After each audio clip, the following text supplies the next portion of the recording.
My terminally ill boyfriend was the illegitimate son of a wealthy family in New City, and I was just a girl running a BBQ stand at the night market. Julian was frail and often sick.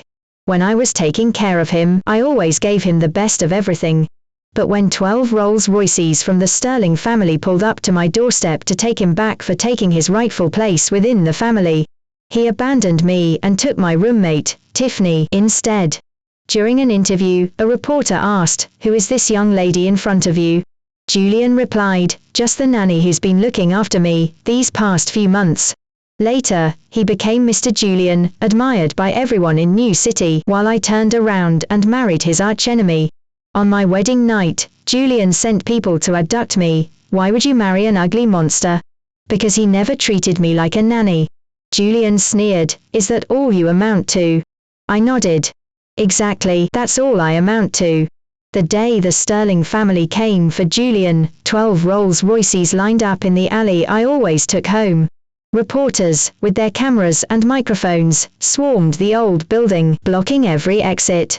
My BBQ stand couldn't get through after I'd packed up, so I had to walk.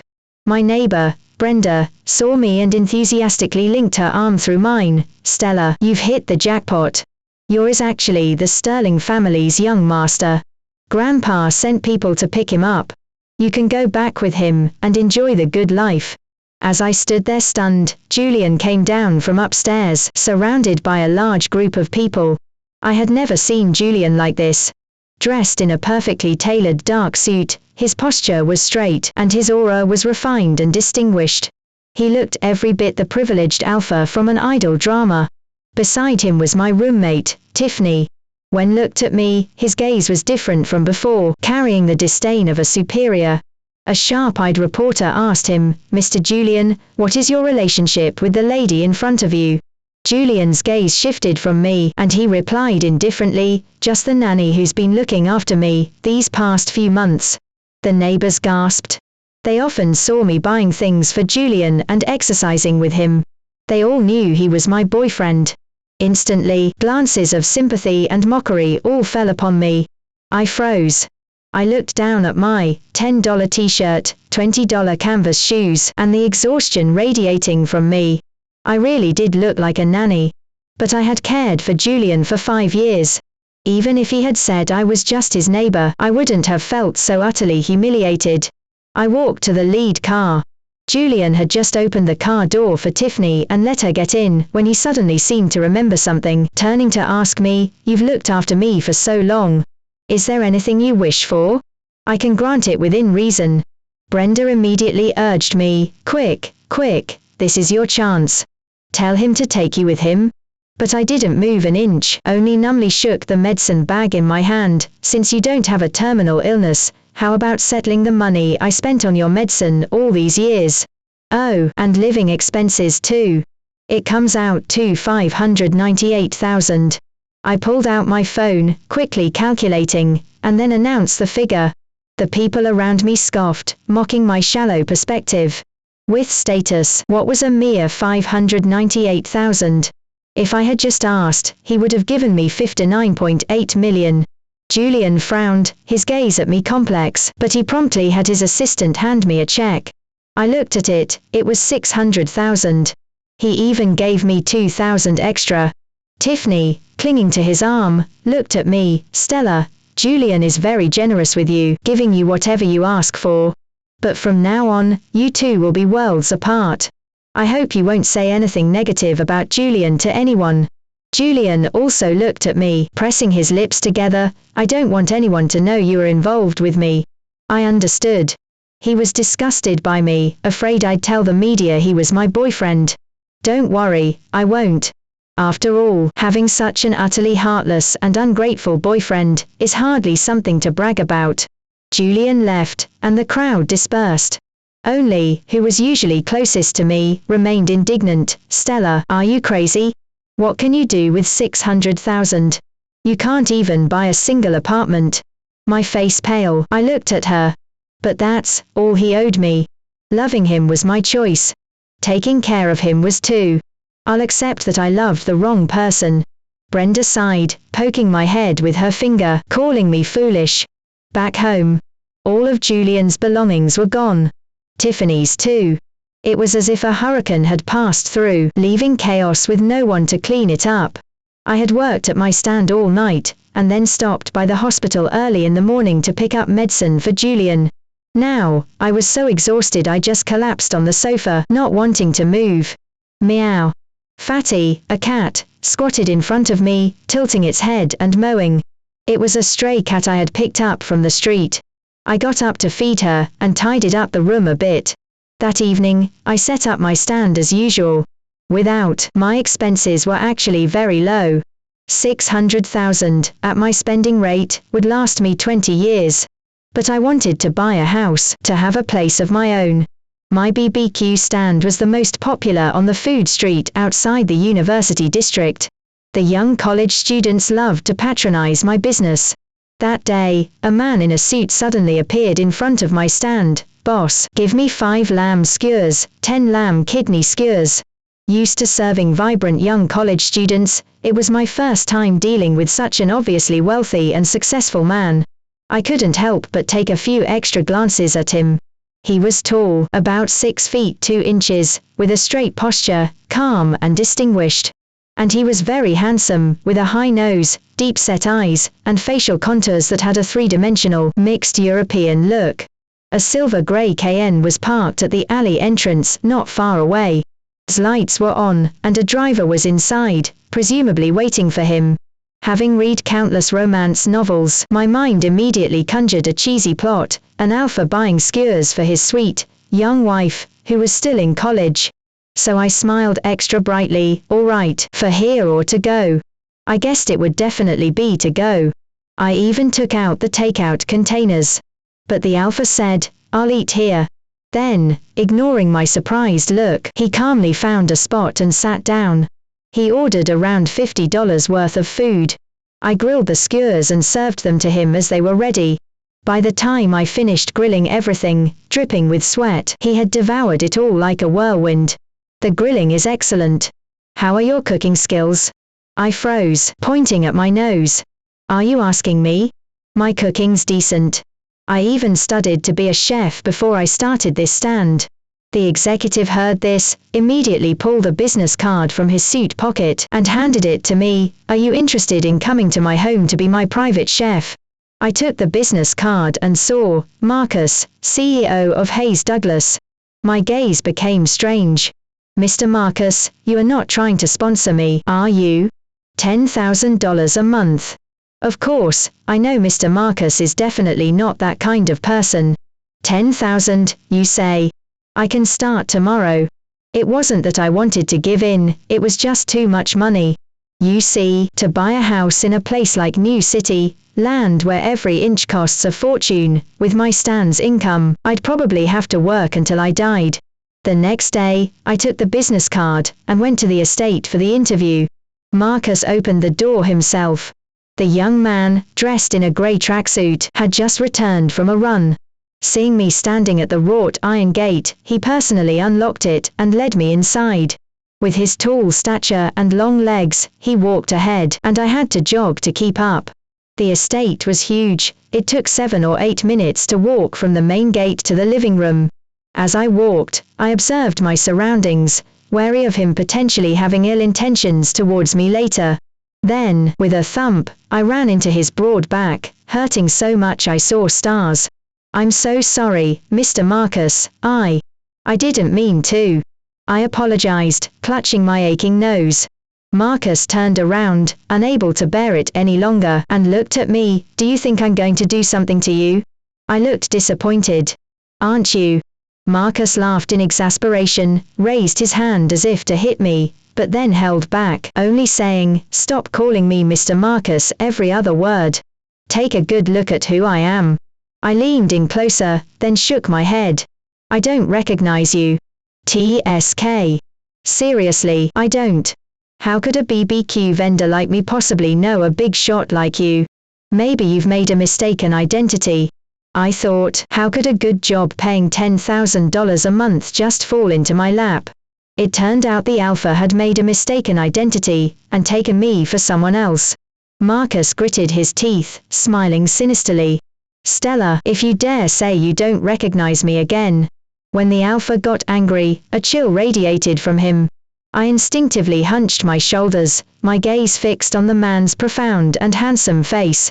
A face, scarred from fire, flashed through my mind. If those scars were removed from that face. I suddenly gasped, immediately recognizing who he was, and then I turned and ran. The next moment, my wrist was grabbed, and I was pulled back with force. My back hit the wall, and Marcus' face loomed larger in front of me. He held my wrists above my head, looking down at me. Stella, go ahead and run if you dare. I couldn't run. The disparity in strength between men and women was too great. I was no match for him at all. Actually, before Julian, I had another boyfriend. The summer I was 17, a transfer student joined our class. This transfer student was named Caleb, and he had large, burn scars on his face. His classmates were afraid of him, ostracized him everywhere, and no one even dared to sit with him in the cafeteria. Behind his back, everyone called him, Ugly Monster. His diskmate requested to switch seats, saying that seeing his face would give her nightmares. The teacher, feeling helpless, asked if anyone would be willing to sit next to him. His slender fingers picked at the edge of the desk, revealing his inner nervousness. Just when everyone was silent, unwilling to be his diskmate, I weakly raised my hand. At that moment, the class erupted in laughter. Teacher, just let Stella be his diskmate. Stella and the Ugly Monster, quite a fitting pair. Back then, Grandma, who adopted me, was still alive and supported me by collecting recyclables. To help Grandma lighten her burden, I would also go through trash cans during breaks, collecting bottles for her. My classmates disliked me, saying I smelled. Since freshman year of high school, I had always sat alone at a desk. The teacher knew my situation, and sternly scolded the students for mocking me like that. But it's easy to block a bottle's opening, hard to seal off people's hearts. Behind my back, they still gave me the nickname Stella. At that moment, ignoring everyone's laughter, I nervously clutched the corner of my shirt, and asked Caleb, would you be willing to have me as your diskmate? I was afraid he'd also dislike my smell. To my surprise, Caleb nodded vigorously. As long as you are not scared, I'd be happy to. After that, we started interacting more often. I discovered Caleb was very smart, his test scores were always the best in our grade. He tutored me in my studies, and I brought him Grandma's special that my grandmother made by hand. When bullies from outside school harassed him, I grabbed a baseball bat and fought them. When I didn't have money for food, he'd share half of his pocket money with me. In my senior year, he suddenly confessed his feelings and asked me to apply to the same university as him, promising we'd go to a top university, King Bay, together. I accepted his confession and listed King Bay as my first choice. But on the very night the university application deadline closed, I was working at a 5-star hotel. I ran into Caleb's family having dinner. There was also a very pretty girl sitting with Caleb. While both sets of parents were in the restroom, they were discussing how they wanted this girl to accompany Caleb abroad for treatment during the summer, and that they would announce their engagement upon their return. I admit I was insecure. After returning, I changed my university application, and sent Caleb a message saying I had fallen in love with someone else and wanted to break up. Then, I blocked all of Caleb's contact information. No one knew which university I went to. And I never received any news from Caleb again. Marcus' voice was full of anger. If hadn't returned home that day and reporters hadn't photographed you, I might never have known you were back in New City. Was there someone else? You mentioned Julian. I struggled hard to free myself from him. Does it matter to you? I remember telling you we were over. Marcus was furious. Am I your pet dog? You just say break up and that's it. As he spoke, the villa door opened. A girl in a couture dress walked out. The girl was very pretty, like a little princess from a castle. I had seen her before, she was the one who had dinner with Marcus in the private room back then. I remembered both sets of parents wanting them to get engaged. So, Marcus already had a fiancé, and he still wanted to pester me. Did they all think I was easy to push around? Stella. Marcus, you finally found Stella. The girl's voice was full of excitement the moment she spoke. Marcus, brother. What exactly was this girl's relationship with Marcus? Marcus nodded, pointing to the girl as he introduced her to me, Chloe, the Sterling family's little princess. Stella, my. Before could finish, Chloe immediately skipped over, and linked her arm through mine. I know, Marcus' girlfriend. I froze. Marcus was openly telling everyone I was his girlfriend. When and I were dating, he was healthy. Then, he inexplicably got into a car accident. He thought the Sterling family matriarch wanted to get rid of him, the illegitimate son, so he started faking his illness to make her believe he wasn't a threat. But I didn't know. I saved money to take him for checkups and buy medicine, spending thousands each time. I felt that since I agreed to be his girlfriend, I had to be responsible for him. No matter what illness he had, I would do everything I could to treat him. But he was faking it, and Grandpa took him back to the Sterling family. Yet, he told everyone I was just his nanny. Thinking of this, I couldn't help but look at Marcus with some excitement. I was desperate to know if I had misunderstood him all those years ago. Chloe, however, leaned in and whispered in my ear, "Even though Marcus likes you, I'm the fiancé the Hayes family chose for him. Just look at yourself. What about you makes you worthy of Marcus now? He's no longer the ugly monster he once was, but you are still a BBQ vendor, smelling of smoke." I froze, subconsciously pulling my arm out of Chloe's grasp. Chloe, however, acted as if I had pushed her, falling straight onto the ground. The young girl immediately looked at me, with a confused, teary-eyed face, and asked, "Stella, why did you push me?" I immediately looked at Marcus. Oh no, the playing the victim, framing from novels was about to happen to me. Just when I thought Marcus would definitely lose his temper with me for Chloe's sake. Marcus, however, stared at Chloe on the ground with a complicated expression. "Do you think I'm blind? Stella didn't even touch you. Are you possessed by a drama queen? I warned you before not to come to my house. What are you acting out now, in front of my girlfriend?" With that, he took my hand, leaving a bewildered Chloe behind, and went inside. The estate's living room was vast, with servants performing their duties, none of them giving me, the unexpected guest, a second glance. Marcus personally poured me a glass of water, then motioned for me to sit. "Stella, tell me, that message you sent me back then was false. You hadn't fallen in love with someone else, right?" Yes and no. That message was false. But I really did fall in love with someone else later. Although pursued me, I cared for him for 5 years, so I did develop some feelings. I don't deny what I did, even if it turned out I was wrong. Chloe was Julian's half-sister. Marcus was not engaged to her. Everything was just wishful thinking on the part of both families' elders, and I stayed at the Hayes as Marcus's private chef. Marcus even allocated a room to me, right next to his. I was somewhat speechless. It wasn't until I entered the room that night that I realized there wasn't even a blanket on the large bed. I went to find the housekeeper. The housekeeper said expressionlessly, "Everything for you was arranged personally by the mister. It's not my responsibility. You can ask the mister yourself." I braced myself and knocked on Marcus' door. I received a, "Come in." Pushing the door open, I didn't see Marcus in the bedroom, but I heard the sound of water splashing from the bathroom. He was showering and still told me to come in. I was about to say I'd come back later when the bathroom door opened. Marcus emerged, his muscular upper body bare, with only a towel wrapped around his waist, dripping wet. I couldn't help but take a second look. It wasn't that I was lustful, his physique was simply too good. When he usually wore suits, you couldn't tell, but shirtless, he was quite impressive. He had strong pectoral muscles, an 8-pack, and a clear V-line. The most maddening thing was that he seemed to be deliberately tempting me, staring at me with a foxy intensity. Having been single for over 20 years, how could I resist such temptation? My nose immediately started bleeding. Marcus was startled. He quickly came over, lifted my chin, forced me to tilt my head back, and sat me down at the foot of his bed. He pulled out a few tissues to plug my nose. Then he said with a look of disdain, "Why are you so easily flustered? Didn't you live with Julian for 5 years? Haven't you seen a shirtless man before?" I answered, feeling particularly wronged. He wouldn't let me touch him. It's funny, really.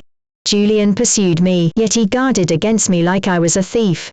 Especially after he supposedly got the terminal illness, no matter how good I was to him, he was always cold and dismissive. In contrast, he was exceptionally attentive to my roommate, Tiffany. Tiffany was very pretty, and worked as a sales associate at a jewelry counter.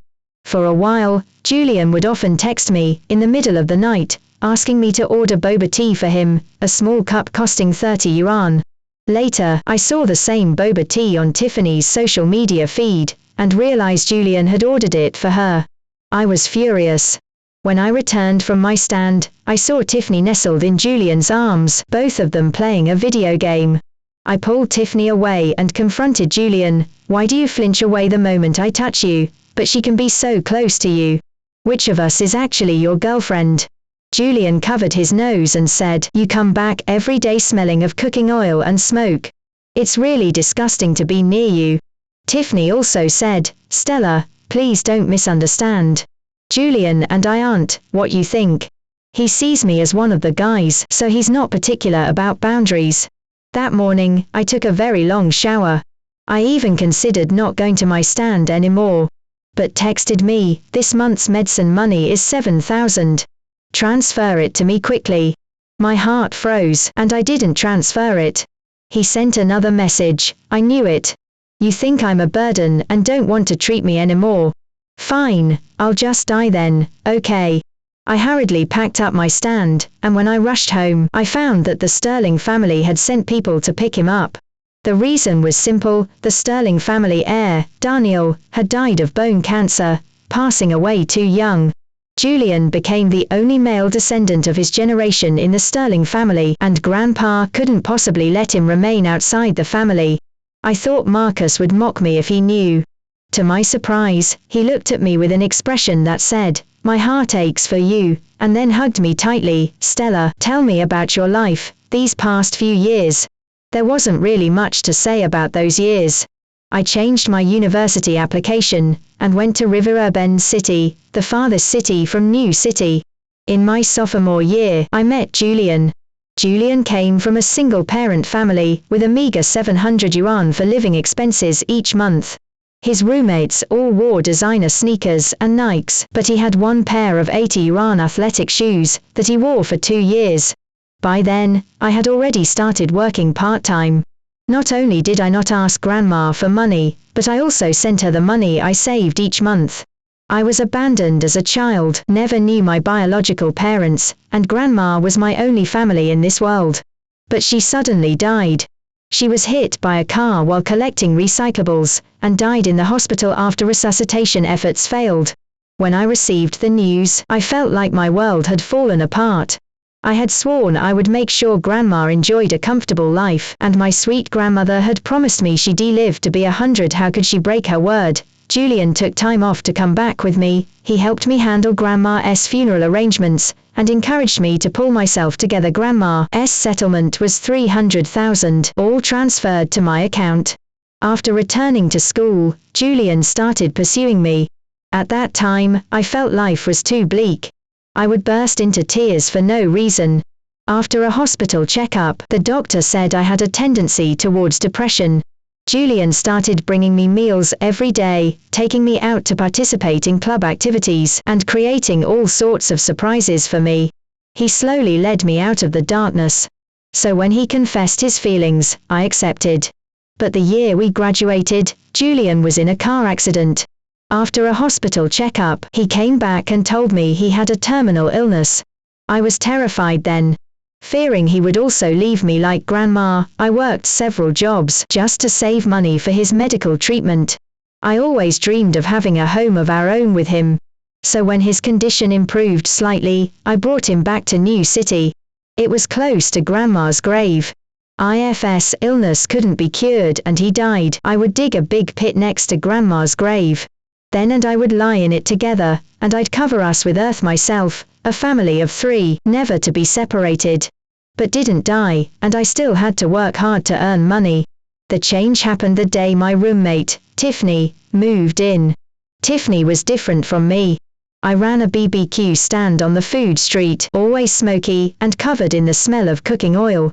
Tiffany was very pretty, and dressed stylishly, exuding charm with every glance. The moment Julian saw her, he was captivated, so much so that he forgot he was supposed to be sick, and eagerly helped her move her things. My neighbor, Brenda, who lived next door, often said, "Why don't you just let Julian find a part-time job? Even if he only makes $2,000 or $3,000 a month, it would help. Look how tired you are." I shook my head. "He's not well, I don't mind the hard work." Brenda scoffed, "He's not well, yet he helped Tiffany move her things. Last time your BBQ stand broke down on the road, why didn't he go help you push it?" "That's because I didn't call him." Actually, I was lying. I called Julian a dozen times, but he didn't answer any of them. When I got back, I discovered it was Tiffany's birthday, and she had invited a large group of people to our place for a party. Julian was also there, and he even gave Tiffany a bracelet worth over $8,000 as a birthday gift. His friends cheered, urging Julian to personally put the bracelet on Tiffany. I only saw all of this later when I accidentally scrolled through videos online. I asked Julian, "Can you come with me to the night market and help me collect money? Sometimes business gets too busy, and customers take the opportunity to leave without paying. You wouldn't have to stay too long, just during the busiest hours. If you don't want to support me, just say so." Julian retorted coldly, "Who would make a terminally ill person work? I'm not trying to be mean, but you are really dumb. Don't you know to collect payment first, then grill the skewers? That way, no one can leave without paying." Later, a table of customers got drunk, and one of them, a college student in his 20s, suddenly grabbed and groped me from behind. We ended up at the police station. After sobering up, the college student adamantly claimed he had only been reaching for a pack of tissues from behind me. And he said with a smirk, "Lady, take a look at yourself. You are 5 years older than me. Would I really molest you?" At that moment, Julian arrived. He looked utterly mortified by me and dragged me away. Back home, Tiffany also said, "Stella, you might have genuinely misunderstood that college student. After all, you reek of cooking oil and smoke, so most men wouldn't really be interested." Julian's face turned ashen, and he pushed me into the bathroom. "Go wash up quickly." I clearly felt Julian's attitude towards me changing. He no longer protected me like he did in college, nor would he help me with anything. I watched him change, powerless to stop it. In the years since I left Marcus, I hadn't been doing well. Especially after I learned that Marcus was not engaged to Chloe, I felt even more like a self-inflicted betrayer. Marcus cupped my face, forcing me to look into his eyes. "You are wrong," he said. "Stella can thrive without anyone, she never depends on others." Whether it was Stella collecting recyclables with grandma in high school, or Stella earning money at her stand to treat her boyfriend's illness, she was always equally radiant. Julian, that fool, was simply unlucky. One day, he'll realize how precious a thing he lost. Is that true? It was the first time anyone had ever called me radiant. And that person was my former boyfriend. I couldn't help but ask, "What about you? How did you change from Caleb to Marcus?" Marcus smiled. "My story is quite simple. When my parents divorced, I was young, and was awarded to my mother, so I took her surname. Eventually, they came full circle and got back together, so I returned to the Hayes family, and changed my name." My gaze fell on his face, and I couldn't resist gently touching it. "And your face?" Marcus, looking relaxed, pulled out a photo. "It's based on my father's photo, when he was young, the result of countless surgeries and reconstructive procedures. So, what do you think? Not bad, right? More than just, not bad, it was perfect." The in front of me resembled the man in the photo at least 70%. Perhaps this was what he was truly meant to look like. During my time as Marcus' private chef, the dish I made for him most often was BBQ ribs. I hadn't changed the menu for days, and I'd become so adept at making it that it only took me about half an hour from start to finish.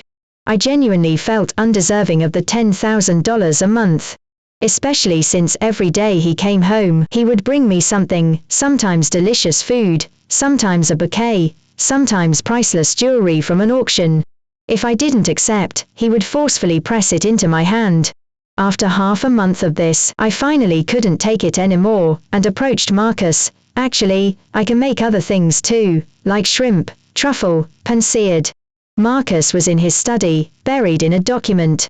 Hearing this, he looked up at me. If you really want to do something different, then come with me to an event. I pointed to the tip of my nose in shock. Me? Marcus nodded. I immediately said, disheartened, my image probably isn't very suitable. Marcus stood up directly and pulled me along. Who says? Every woman has a beautiful side, it just takes money to bring it out. Marcus took me to get a spa treatment, buy clothes, and get my hair styled. My whole look transformed, becoming both beautiful and fashionable. Apparently, we were going to Grandpa's 70th birthday celebration for the Centennial family of New City. Unexpectedly, we ran into Julian. Julian was accompanied not by Tiffany, but by his sister, Chloe. When saw me holding Marcus' hand, her eyes practically shot fire.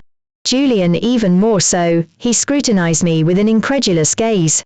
It was the exact same look I had given him when the Sterling family came to pick him up.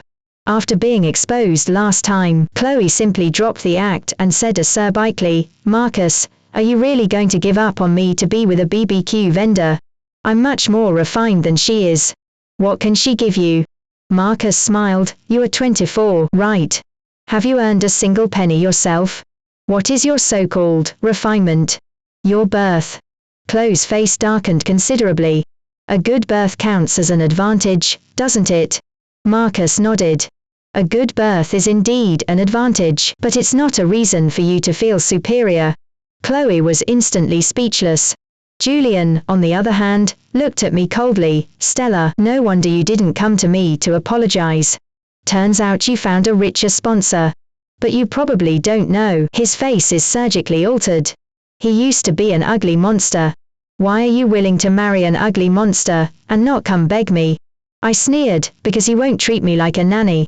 Julian paused, then scoffed, is that all you amount to? I firmly nodded. Exactly, that's all I amount to. Julian gritted his teeth in anger, nearly crushing the wine glass in his hand. Chloe, with her arms crossed, said haughtily, Stella, don't get ahead of yourself.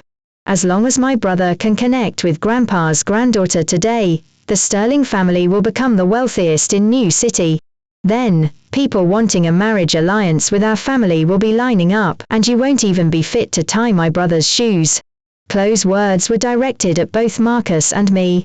To my surprise, Marcus let out a snort of laughter. Daniel is dead. With the Sterling family in the hands of two fools like you, how could it not collapse? Chloe's nose flared with anger. What do you mean? Marcus shrugged, literally what I said. Then, ignoring them, he led me into the grand hall. At this point, people, who recognized Marcus, came over to toast him. Everyone surrounded him, asking, some subtly, others more directly, Mr. Marcus, what is your relationship with the lady next to you? I thought Marcus would distance himself, just like Julian did. But he looked at me, and in front of everyone, generously put his arm around my shoulder, my first love, and the woman I'm currently pursuing. The crowd gasped, my goodness, Mr. Marcus, is there anyone you can't win over? I quietly asked him, when did you start pursuing me? Marcus gave me a helpless look. I suddenly realized. So, the things he brought me every day, the expensive jewelry he gave me, was he re-courting me all this time? Just then, the guest of honor for the birthday banquet, Grandpa, made his entrance. Marcus took me to present a gift to Grandpa. The gift was chosen by Marcus, but I was the one who personally presented it to Grandpa. The moment Grandpa saw me, his expression seemed somewhat lost in thought. The woman clinging to his arm also stared at me, with an odd look. What's your name? What do your parents do for a living? I looked up and met Grandpa's gaze. My name is Stella. I have no parents. I'm an orphan. Grandpa's body stiffened. At this moment, Chloe stepped forward and announced loudly, Grandpa, you probably don't know, do you? She's an orphan, used to sell skewers at the night market. She only looks presentable now because she latched onto Marcus. As soon as she said this, everyone stared at me with strange looks. As if I were a sparrow who had ascended to a higher branch by clinging to a man. Marcus stepped forward, firmly shielding me behind him. Grandpa, don't listen to Chloe's nonsense. Stella did sell grilled skewers at the night market, but she earned that money through her own hard work. I don't see anything to be ashamed of in that. Grandpa nodded in agreement, then had someone bring a photograph for me to see. The photo showed a little girl, around 4 or 5 years old. Do you recognize her? I froze. The girl in the photo looked exactly like me when I was little. We had an old photo album at home, filled with pictures Grandma took of me every year after she found me. She said they were for me to remember as I grew up. In that instant, I understood something and looked up at Grandpa, incredulous. Grandpa said, "She's my granddaughter. She was kidnapped by traffickers years ago, and despite all our efforts, we never found her. Seeing you today, I had this inexplicable feeling that you resemble her, so."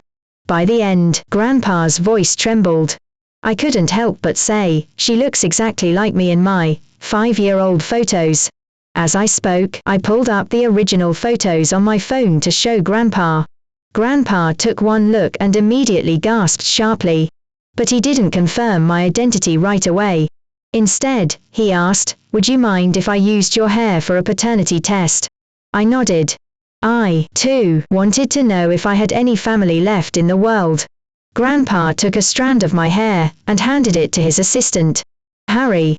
A rush job. The birthday banquet had turned into a family reunion celebration. Everyone's expressions varied. Especially who gripped his wine glass, looking even more nervous than I was. A long while later, Grandpa's phone rang. It was his assistant's joyous voice. "Grandpa, the test results are in. Miss Stella's blood relation to Mr. Robert is 99.9%. As soon as he heard this, Grandpa's phone clattered to the floor. The woman beside him rushed over and hugged me, crying, "My heart aches for you, little sister." Chloe's face was ashen. How is this possible? How could a girl from a BBQ stand be the lost daughter of the Song family? Brother, say something. What are we going to do now? Julian's wine glass shattered in his hand with a sharp crack. Glass shards cut into his hand, drawing blood. The family held a grand recognition ceremony for me, and announced my engagement to Marcus. Who would have thought that on the eve of our engagement, Julian would kidnap me? On the rooftop of the group, Julian removed my blindfold. He held my legs, looking up at me with a wild, desperate expression. "Stella, don't marry Marcus. He knew your true identity all along. He's only marrying you because he's greedy for the benefits your status can bring him. Otherwise, why would he take you to the banquet? Why would he personally push you in front of Grandpa?" I smiled. "If my identity can bring him benefits, I'm willing for him to profit from it. Just like back then, when you were my boyfriend, I was willing to sponsor me for you." Julian froze. After a moment, he spoke, incredulously, "You don't mind that is love, for you might have ulterior motives." I countered, "Weren't your intentions questionable when you pursued me?" The $300,000 settlement. During college, Julian thought being with me would spare him a lot of hardship. It was a shame, though. Even when I accepted his confession, no matter how he cajoled me, I never touched that money, even in the toughest times. To me, that money represented Grandma's life. Julian slumped to the ground as Marcus arrived just in time with the police. It turned out that after Daniel's death, his mother knew Grandpa would take Julian back. She didn't want the family fortune she and her husband had built their entire lives to fall into the hands of an illegitimate son. So, she secretly shorted sterling, embezzled the funds, and fled the country. As for Chloe, she was too foolish to be involved in her schemes. Before leaving, she had wanted to take Chloe with her, but Chloe believed the Fu family still had billions in assets and refused to go abroad with her mother to endure hardship. Sterling became an empty shell. When returned, Grandpa hoped he could restore the family business. But he had never worked since graduating, so he set his sights on a marriage alliance with the Song family. With my identity revealed, his hopes for a marriage alliance were shattered. Unwilling to accept defeat, he kidnapped me, intending to expose Marcus' true motives in front of me and make me change my mind. But my words struck him like lightning. He refused to believe I could love someone so unconditionally. Yet, in a daze, he remembered that I truly had loved him just as unconditionally before. And he was just one step away from restoring Sterling. Immense regret overwhelmed him, and tears streamed from his eyes. He seemed to finally understand what he had lost. As the police led him away, he kept repeating, "Stella, I'm sorry, I'm so sorry, Stella." He had lost his Stella, his most precious pearl. Marcus knelt to untie the ropes binding me, then gently caressed my face. "My heart aches for you, Stella. I can explain. I didn't know your identity from the start. It was only when you told me Grandma had passed away and you were all alone that I decided to help you find your family. An hour before Grandpa's birthday banquet, when you went into the study, I was holding all your personal information. I helped you find your family not for my own sake, but because I wanted you to have more people who care for and love you." I wrapped my arms around his neck and kissed the corner of his mouth. I know everything. If he had wanted a marriage alliance, he would have married Chloe long after I left. After all, the Fu family was at its peak then. Why would he wait for me? The reason I said that was to Twist's heart. How dare he once publicly claim I was just his nanny? For the rest of his life, he would live with the guilt he felt towards me. I believe that any other woman he met, he would secretly compare to me. If that woman couldn't love him as unconditionally as I did, he would surely be tormented by self-doubt. He would never know true peace again in this life. As for him and me, all scores are settled. On our wedding day, dressed in a beautiful wedding gown, surrounded by my loved ones, I walk step by step towards my own happiness. At the end of the red carpet, Marcus, looking tall and handsome in a dark suit, gazed at me with profound love. Meanwhile, Marcus' verdict came down. He was sentenced to 10 years in prison for kidnapping. The bells of the Grand Hall and the courthouse struck at the same moment. From then on, I moved towards the light while he headed towards darkness. End of this chapter. Thank you for reading. Faced with betrayal, would you compromise or fight back?